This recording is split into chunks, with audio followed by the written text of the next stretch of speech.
So I want you to take a look at the room around you right now. Just pick an object. Maybe it's a coffee mug on your desk or even just your own hands resting in your lap. We basically operate our entire lives on the assumption that those objects are fundamentally, objectively real. Right, yeah. Like the ceramic of the mug is solid, your hands are made of flesh and bone. Exactly. You touch something, it pushes back, and that's just the baseline of existence. Mm. But what if I told you that, biologically speaking, evolution actually designed your brain to lie to you about that mug? Well, it is a deeply unsettling thought. I mean, we're wired to trust our senses because it feels safe. We rely on the world being exactly what it appears to be. Yeah. But the moment you look under the hood of modern cognitive science or, dive into certain branches of epistemology, that solid reality starts to look less like a physical universe and a lot more like a massively multiplayer hallucination. And that is exactly the rabbit hole we're jumping down today. Welcome to our deep dive. I'm your host. And I am your resident expert, thrilled to be here. Awesome to have you. So our mission for this deep dive is to figure out if you can actually trust your own senses. We're drawing on this massive stack of sources that span modern cognitive science, classic Western epistemology, and even ancient Eastern philosophy. It's a huge scope. We are going to decode some intensely heavy philosophical arguments. Right, to figure out how you should think about your daily experience in a universe that might just be like a complex illusion. And to do that, we really have to start with this cognitive scientist, Donald Hoffman. Yes. He pitches something called the multimodal user interface theory, or MUI, which essentially claims that our sensory experiences don't match objective reality at all. They're literally just a user interface. He's basically taking a sledgehammer to standard theories of perception here. Yeah, he really is. Usually we assume one of two things, right? Either we pick up physical properties directly from the world, or our brains are like computers, taking in raw data and inferring the true physical world. But Hoffman rejects both. He argues that evolution didn't design us to see the truth of reality because, well, seeing the truth would actually get us killed. Okay, wait, I need to stop you there because the evolutionary mechanics of this are just mind-blowing. The traditional thinking is that the closer a creature's perception is to objective reality, the better its chances of survival. That's the standard assumption, yeah. Like if you see a tiger accurately, you survive. But Hoffman says no. Why on earth would evolution hide the truth from us? Because calculating the objective truth takes way too much time, and it burns too much caloric energy. Oh, wow. Okay. Imagine if, to avoid a tiger, your brain had to perceive the raw quantum mechanics, the interacting atomic forces, the exact string theory reality of that tiger. By the time your brain crunched the math on objective reality, you'd be lunch. Right. You're just sitting there calculating while you get eaten. Exactly. Evolution favors fitness over truth. The human who sees a highly simplified, cartoonish representation of a tiger, like a simple threat icon, is the one who runs away immediately, survives, and passes on their genes. So our reality is just this dumbed-down survival sketch. And the analogy he uses in the text for this is brilliant. He asks us to think about a computer desktop. Let's say you're writing a letter and you see a little red square icon on your screen, and that represents your text file. Right. Does the actual file look like a red square? Is it literally sitting in the top right corner of the inside of your laptop? No. Obviously not. The file's just a massive string of binary data. It's a series of microscopic voltages in circuits on a silicon chip. The icon is just a cryptic symbol. I mean, if you had to manually toggle millions of voltages on a motherboard just to save a file, you'd never get anything done. And Hoffman breaks this desktop interface metaphor down into 4 distinct traits that map perfectly onto our physical reality. Okay, let's unpack those. So the first is friendly formatting. Just like the desktop icon drastically simplifies the binary code, our senses simplify the overwhelming quantum data of the universe into friendly formats like 3D space, colors, and physical objects. Makes sense. And the second trait is concealed causality. Oh, I love this one. Okay, so when you drag that red text file to the recycle bin, the red icon itself isn't physically destroying anything. It has no causal power whatsoever. None. You feel like this god destroying a file with your mouse, but you are actually just triggering unseen code happening entirely behind the screen. Which leads perfectly into his third trait, ostensible objectivity. We treat the interface as if it is the total reality. Like someone who isn't great with technology trying to move their computer monitor, believing the screen itself is the entire computer. Yes, completely ignoring the heavy hard drive tower sitting on the floor. We do the exact same thing with the physical world. We think the 3D objects we see are all there is, completely ignoring the complex hard drive of base reality. And the final trait is clued conduct, right? Right. The icons on your desktop successfully guide your actions. They allow you to write emails and edit photos, even if you remain totally ignorant of the underlying binary code. This interface concept connects so seamlessly to David Chalmers and his idea of simulation realism from his book Reality Plus Set. It really does. Chalmers uses virtual reality as his model instead of a desktop. He argues that if you are playing a VR tennis game, the virtual tennis ball and the digital grass court are perfectly real objects. They aren't fake, they're just made of bits and bytes instead of wood and rubber. Chalmers is basically giving a massive technological upgrade to a very old philosophical panic attack. Descartes, right. Exactly. Back in 1650, René Descartes came up with the evil demon thought experiment. The fear that a godlike demon is deceiving all your senses to make you think the world exists. Chalmers replaces the demon with VR. But his twist is that even if we are in a simulation, the objects around us are still real. Right, it's a no-illusion view. If everything is simulated, then simulation is reality. But, I simply cannot buy Chalmers' simulation argument as a literal technological possibility. And the sources actually back me up here. Oh, the AGI problem. Yes. For a perfect VR simulation to exist, one that renders a universe so convincing we don't know we're in it, you need artificial general intelligence, AGI. You need computers that can think and interact like conscious beings. And look at our current technology. It's a bit lacking. A bit. If I try to have a deep existential conversation with Siri or Alexa right now, they completely fall apart and just read me a Wikipedia summary of a sandwich. If our cutting-edge AI can't even simulate a basic chat without crashing, taking the simulation hypothesis seriously feels, well, absurd. And the philosopher Tim Crane points this exact flaw out in his review of Chalmers' book. Crane highlights a fundamental dilemma here. What's the dilemma? So if Chalmers' VR simulation is just a modern coat of paint on Descartes' evil demon, where we don't actually have to explain the mechanics of the computer, it's just magic, then it's just an old, tired, skeptical thought experiment. Nothing new. Right. But if Chalmers is asking us to take it seriously as a near-future technological possibility that our descendants will actually simulate us, then his entire theory is totally hostage to the massive, unsolved problem of AGI. Because without general intelligence, you cannot simulate billions of realistic, dynamic human interactions. Exactly. You can't make the simulation convincing. So if technology can't prove we are in a simulation, but evolutionary biology suggests our brains are hiding base reality behind a desktop interface, how do we prove anything is real? How do we prove the coffee mug is actually there? Which brings us to a moment in epistemology that is honestly almost comical. You are thinking of G.E. Moore's famous 1939 argument against skepticism. I am. The essay is literally called Proof of an External World. The skeptics are saying, you can't prove you aren't dreaming or trapped by an evil demon, so you can't prove the physical world exists. And Moore's response is legendary. He stands up in a university classroom, raises his right hand and says, "Here is one hand." Then he raises his left hand and says, "And here is another. There are at least two external objects in the world. Therefore, an external world exists." Case closed. It sounds utterly ridiculous on the surface, but Moore is executing a very specific logical maneuver here called the Moorean shift. He takes the skeptic's argument and essentially weaponizes it by reversing the logical structure from modus tollens to modus ponens. Okay, let's break that jargon down. What do those two terms actually mean for someone who hasn't taken Logic 101? Let's use a non-philosophical example. Modus tollens is a rule of logic that says if A is true, then B is true. If B is false, then A must be false. Okay. So for example, if it is raining, that's A, then the street is wet, that's B. The street is not wet, so not B. Therefore, it is not raining, not A. Makes perfect sense. The skeptic uses modus tollens against reality. They say, if you know you have hands, A, then you must know you aren't in a simulation, B. But you don't know you aren't in a simulation, not B. Therefore, you don't know you have hands, not A. Okay, so how does Moore flip it to modus ponens? Modus ponens is the reverse structure. If A is true, then B is true. A is true, therefore B is true. Ah, I see where this is going. Yeah, Moore looks at the skeptic and says, if I know I have hands, A, then I know I'm not in a simulation, B. I do know I have hands because I'm looking right at them and I have common sense, A. Therefore, I know I'm not in a simulation, B. That is wild.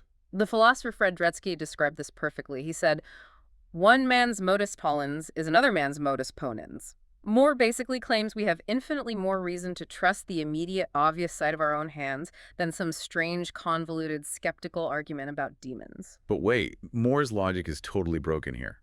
The philosopher Crispin Wright tears this apart, arguing that Moore's proof is completely circular. It fails to, what does he call it, transmit justification. Yes, transmit justification. And Wright uses an amazing analogy to explain why.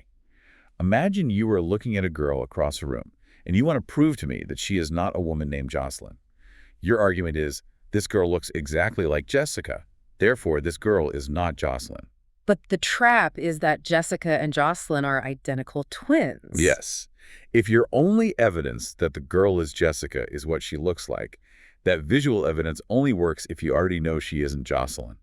Yeah. You need independent proof first. Exactly. Wright says Moore's visual experience of his hand only proves the external physical world exists if Moore already has independent proof that he isn't in a simulation.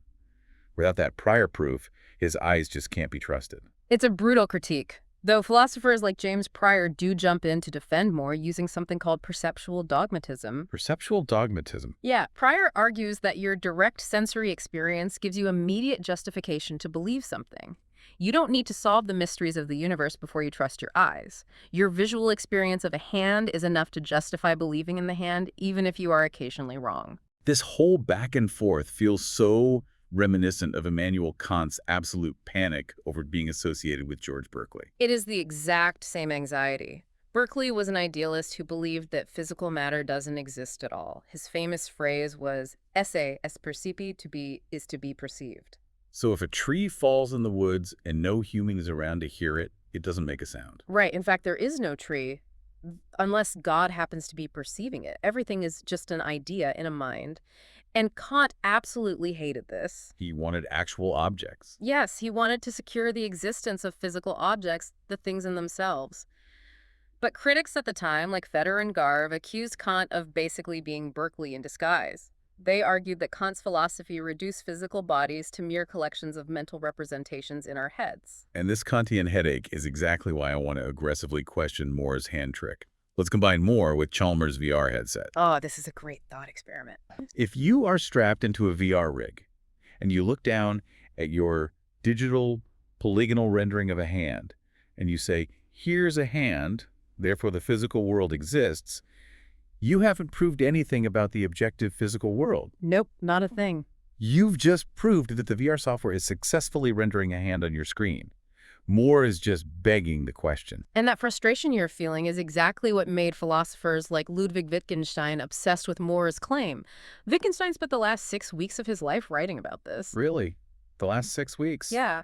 He realized that whether you side with Moore or his critics depends entirely on how you define the hand. Are you talking about a transcendentally external hand, like a Kantian thing in itself that exists completely independent of your mind, floating out there in the dark universe? More. Or are you talking about an empirically external hand, a hand that simply exists as a spatial representation within your conscious experience? Which brings up a huge point. If arguing about a transcendentally external hand just traps us in a loop of trying to prove what we can't objectively see, do we even need to solve the physics of the universe to understand our reality? Maybe not. Like, what if we just bypass the is it real debate entirely? Then you arrive at the door of Edmund Husserl and the phenomenological method. Husserl looked at this endless circular debate about objective reality and essentially said, let's just throw the whole argument in the trash. I love that approach. He proposed practicing what he called apoche, which is a Greek term for the suspension of judgment. We simply bracket reality. Bracketing. This Yeah. might be the most practical tool in the entire deep dive. The text uses the example of seeing a horse. Right. Yes, the horse example. If you see a horse, standard epistemology makes you spiral into an existential crisis. Is it a biological horse made of atoms? Is it a dream horse? Am I a brain in a vat hallucinating a horse? It's exhausting. But Husserl says, take all of those questions about its objective existence and put them in brackets. Set them aside. Suspend what he calls the natural attitude. Right, stop worrying about the horse as a thing in itself. Exactly. And purely analyze the phenomenon of the horse. You are undeniably experiencing a horse. So let's unpack what that experience actually is. It relieves you of the burden of physics. You Mhm. basically peel away all the assumptions about the object like layers of an onion until only the pure subjective experience remains. And Husserl developed a tool for this called eidetic reduction, Eidetic where reacts. you try to find the absolute core essence of a thing using imaginative variation. Okay, let's use Descartes' famous piece of wax for this. You have a solid, fragrant, opaque block of wax. In your mind, you imaginatively vary its properties. You imagine melting it. Right. The sweet smell disappears. It becomes clear. It turns into a hot liquid puddle. All of its sensory properties just completely changed, but you still fundamentally understand it as the same wax. So what is the essential property that makes it wax? And Descartes concluded it was just its extension in space, its pure geometry and mass. Exactly. Or consider a triangle. You can imaginatively vary the length of its sides all day in your head, and it remains a triangle.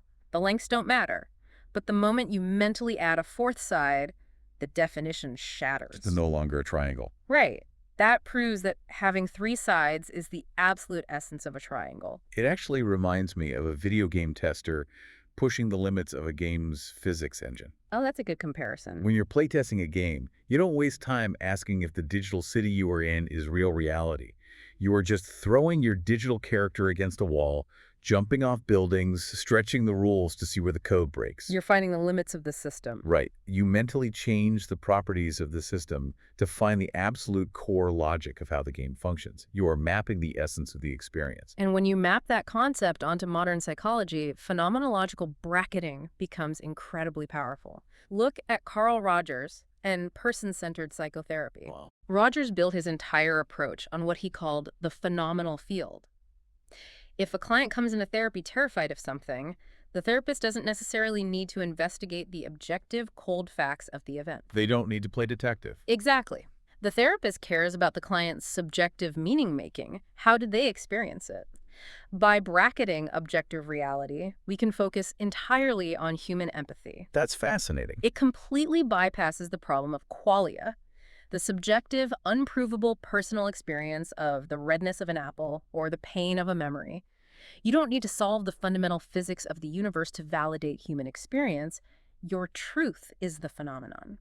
So phenomenology kind of rescues us. It lets us deeply analyze our personal experience of objects, and we've successfully bypassed the anxiety of whether the world is a simulation. Yes. But, and this is a big, but if we only care about the experience, what happens when we realize that the objects we are experiencing, and even the self that is doing the experiencing, might both lack any solid fundamental core? It sounds terrifying, honestly, like falling into a void where nothing matters. But to understand why it isn't, we have to travel to the 2nd century and look at the Buddhist philosophy of Madhyamaka. Founded by Nagarjuna. Yes. Nagarjuna's entire philosophy revolves around the concept of emptiness, or shunya. And he deconstructs reality using this wild logical structure called a tetralemma or kataskoti. Mm-hmm. In Western logic, like we talked about earlier with Moore, a statement is generally true or false. It's binary. Right. But Nagarjuna says a proposition can actually take 4 forms. It can be true, false, both, or neither. And here is where Nagarjuna just breaks the mind. When he looks at ultimate reality, he denies all 4 of those options. It's a negative tetralemma. You cannot assert that things ultimately exist. You cannot assert they don't exist, nor both, nor neither. But why? Why does logic just completely break down at the ultimate level? Because logic and language rely on giving things intrinsic, independent identities. The word tree implies there is a standalone independent thing called a tree. Okay. Yeah. But from an ultimate perspective, that independent identity is an illusion. The ultimate truth transcends all discursive thought. But then commentators who came after him, like Kendra Curdy, make this crucial point. While you can't assert those 4 things ultimately, you can assert them conventionally.